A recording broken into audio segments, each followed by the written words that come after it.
దేవకినందన Vasudeva movie సెట్లో ఇప్పుడు మనం ఉన్నాం. మూవీ అయితే మాత్రం శరవేగంగా షూటింగ్ జరుపుకుంటుంది.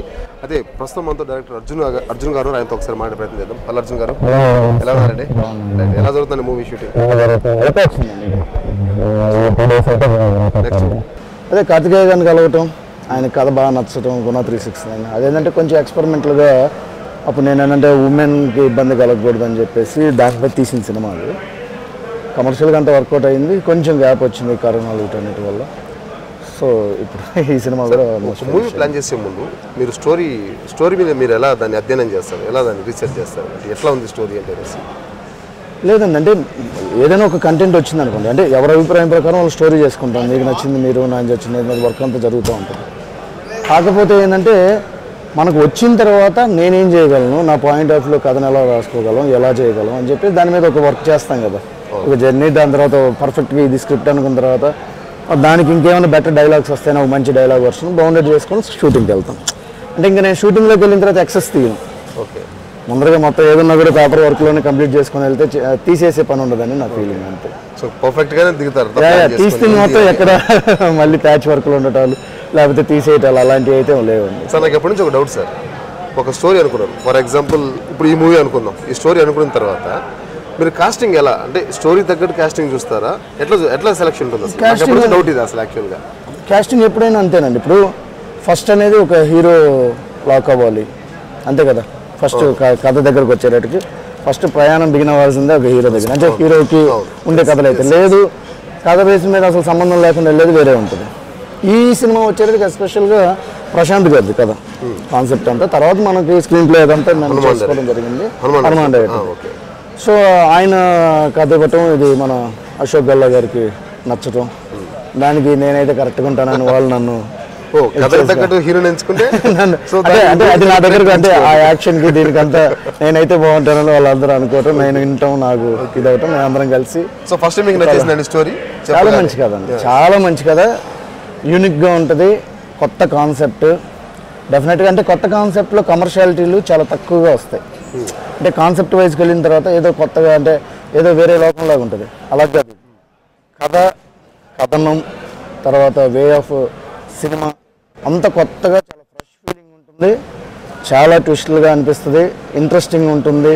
అంటే ఆ జర్నీ, అంటే సినిమా బిగిన్ అయిన దగ్గర నుంచి ఎండ్ అయ్యే వరకు ఏం జరుగుతుంది అంటే ఆడియన్కి ఒక ఆ ఇంట్రెస్టింగ్, ఆ హ్యాపీనెస్, అంటే ఒక జాయ్నెస్ అన్నీ ఉంటాయి అన్నమాట. ఒక కమర్షియాలిటీతో ఉంటుంది, ఒక కొత్త కథ విత్ కమర్షియల్ ఎలిమెంట్స్. సో అందరికీ నచ్చే సినిమా అవుతుంది 100%. సార్ 2.5 గంట సేపు ఒక ప్రేక్షకుడిని అలా కుర్చీలో కూర్చోబెట్టాలంటే అది దాని తెర వెనక ఎంత కష్టం ఉంటుంది? కష్టం మీన్స్ ఏంటంటే గ్రిప్పింగ్ అండి. అంటే బోర్ కొట్టేలా చెప్తే ఎవరు వినరు కదా. సో మనం ఎంచుకున్న 2 గంటలు కానీ 2.5 గంటలు కానీ గంటన్నర కానీ, ఆ గంటన్నర సేపు మనం చూసుకున్నప్పుడు బోర్ కొట్టకుండా 100% బాగుందని సాటిస్ఫాక్షన్ అయితే ఆడియన్కి కూడా నచ్చుతుంది. అలాగే మనకు కొంత తెలిసి ఉంటుంది, మనకే బాగా నచ్చేలాగా మనం అనుకోగనుక ఉంటే 100% అవతల వాళ్ళకి కూడా నచ్చి తీరుతుంది అనమాట. అంతే కదా, ఎప్పుడైనా బోర్ కొట్టకుండా తీయాలి, ఎక్కడ లూజ్ లేకుండా ఏంట్రో బాబు వీళ్ళు తలతింటున్నారు అనేలా కాకుండా ప్రతి క్షణం ఆ సినిమా చూసినంతసేపు ఆ హ్యాపీనెస్ని, లేకపోతే ఒక వైబ్రేషన్ మీన్స్ ఒక ఇంట్రెస్ట్, అది క్యూరియాసిటీ కలిగిస్తుందా, లేకపోతే ట్విస్ట్ రూపేనా ఉంటుందా, కామెడీ అవుతుందా, యాక్షన్ అవుతుందా, ఏదైనా చూసినంతసేపు ఇంట్రెస్ట్ కలగాలి. నెక్స్ట్ రాబోయే సీన్ ప్రేక్షకుడు గెస్ట్ చేయకూడదు. ఆల్వేస్ గెస్ట్ చేశాను, ఒక సీన్కి ఓకే, 2 సీన్లకు ఓకే. ప్రేక్షకులు ఎట్లా ఉంటుంది, ఒక సీన్ 2 సీన్ల వరకు క్షమిస్తారు, 3వ సీన్కి వచ్చే ఏంటంటే 4వ సీన్ బాగలేదు అనేస్తారు కదా. సో మనం ఆ కేర్ ఎక్కువ తీసుకోవాలి, తీసుకున్నప్పుడు మనకి ఇబ్బంది లేకుండా అవుతుంది. సార్ అశోక్ గారికి సెకండ్ మూవీ, మీకు సెకండ్ మూవీ, సో మీ ఎలా తీసుకురాగలుగుతున్నారు, ఎలా ఉంది ఆయన పర్ఫార్మెన్స్, ఎలా ఉంది on the screen? Ashok Galla గారి పెర్ఫార్మెన్స్ అయితే మాత్రం దాని గురించి చాలా గొప్పగా చెప్పొచ్చు.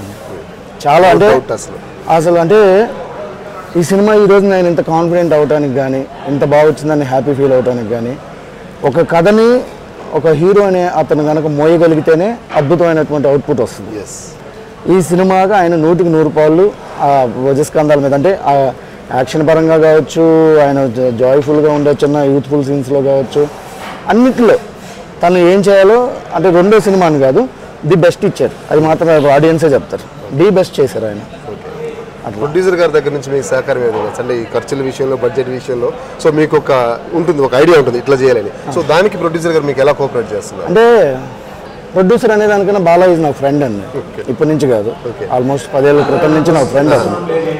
సో మా ఇద్దరి మధ్య అంత ప్రొడ్యూసర్ డైరెక్టర్ అంత రిలేషన్స్ ఏం లేదు, ఫ్రెండ్స్, ఒక బ్రదర్స్ యాక్చువల్గా. అలాగే ఉంటాం, అన్నదమ్ముల్లాగా మాట్లాడుకుంటూ ఉంటాం ఇద్దరం. సో ఏంటంటే ప్రొడ్యూసర్కి నాకు అంత గ్యాప్ ఏం లేదు. తను ఏంటంటే ది బెస్ట్ అవుట్పుట్ రావాలని ఎప్పుడు అన్న అడిగేది కూడా. ఎప్పుడైనా నాకు అనిపించేసి నేను సర్లైతే ఇలా వెళ్ళిపోదాం అన్నా కూడా తను ఒప్పుకోడు.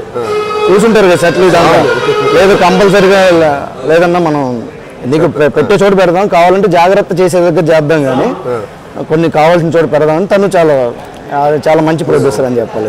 మిగిలిన ఆర్టిస్టులు నాకంటే ప్రొడ్యూసర్ సైడ్ నుంచి ఆ ప్రాబ్లం లేదు. సో మిగిలిన రిమైనింగ్ ఆర్టిస్టుల గురించి చెప్పండి. ఈ మూవీకి పెద్ద స్టార్లు ఎవరైనా ఉన్నారా? ఈ సినిమాలో ఎస్పెషల్గా మంచి క్యారెక్టర్స్, హీరో గారి తర్వాత అంత మెయిన్ ప్రధాన క్యారెక్టర్లో ఉన్న వాళ్ళు హీరోయిన్ అండి. హీరోయిన్ కూడా మానస వారణాసి అని అమ్మాయి, మిస్ ఇండియా 2020 మిస్ ఇండియా అమ్మాయి. ఈ సినిమాతో ఫ్రెష్గా లాంచ్ అవుతుంది. మనం పరిచయం ఉంది, నచ్చింది, ఆ క్యారెక్టర్ సరిపోతుంది. అమ్మాయి మంచి క్యారెక్టర్.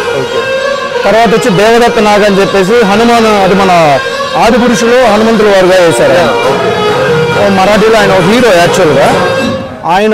ఆయన ఒక మెయిన్ లీడ్, అంటే ఆపోజిట్, హీరోకి ఆపోజిట్లో ఆయన చేస్తున్నారు. తర్వాత వచ్చేసేసి మనకి దేవయాని గారు ఉన్నారు, ఝాన్సీ గారు ఉన్నారు, సో మన గెటప్ సీన్ ఉన్నారు. ఇట్లా సమ్ క్యారెక్టర్స్ అయితే వెంకటేష్ కాకుమాను, శత్రు, సో ఇంతమంది ఉన్నారు. Casting strong casting. ఎప్పుడు మీరు మా ముందుకు రాబోతున్నారు మీ మూవీతో?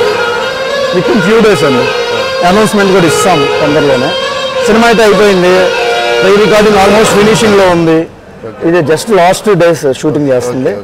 సో విత్ ఇన్ ఫ్యూ డేస్లో అంటే గుమ్మడికాయ కొడతాము. తర్వాత విత్ ఇన్ ఫ్యూ డేస్లో మేము అనౌన్స్మెంట్ కూడా, అంటే టీం అంతా అనుకుంటున్నాం, హీరో గారు, ప్రొడ్యూసర్ అందరం ఒకసారి కూర్చునేసి ఎప్పుడు అయితే బాగుంటుందని డిస్ట్రిబ్యూటర్తో మాట్లాడి ఒకసారి తొందరలోనే అనౌన్స్ ఇచ్చేస్తాం. ప్రాజెక్ట్స్ ఏంటి, పెద్ద ప్రాజెక్ట్స్ ఏమైనా వస్తున్నాయి తెలుస్తుంది మాకు, సీక్రెట్ అంటారు అంటే ఫైనల్ జరుగుతున్నాయి, అయిపోయిన తర్వాత చెప్దాం అని. విష్ ఆల్ ద బెస్ట్ అండి. ఇంకా మంచి మంచి సక్సెస్ మూవీలు చేయాలి. మా సాస్ టీవీకి మీరు ఇంటర్వ్యూస్ ఇస్తూనే ఉండాలి. Thank you so much. Right, ఇది అర్జున్ గారు చెప్పినటువంటి మాటలు. ఖచ్చితంగా మూవీ అయితే అద్భుతంగా ఉంటుంది. అటు హీరో కావచ్చు, ఇటు హీరోయిన్ కావచ్చు, పర్ఫార్మెన్స్ అయితే మాత్రం ఎక్స్ట్రాడనరీ అని చెప్తున్నారు. మరి తొందరలో మూవీ డేట్ కూడా అలా అనౌన్స్ చేయబోతున్నారు. అందరం ఒకసారి మూవీ టీవీ అందరూ కూడా మనం బెస్ట్ ఆఫ్ లక్ తెలియజేస్తూ, కెమెరా పర్సన్ వంశీకృష్ణారెడ్డితో జోసఫ్, సాస్ టీవీ, హైదరాబాద్ నుంచి.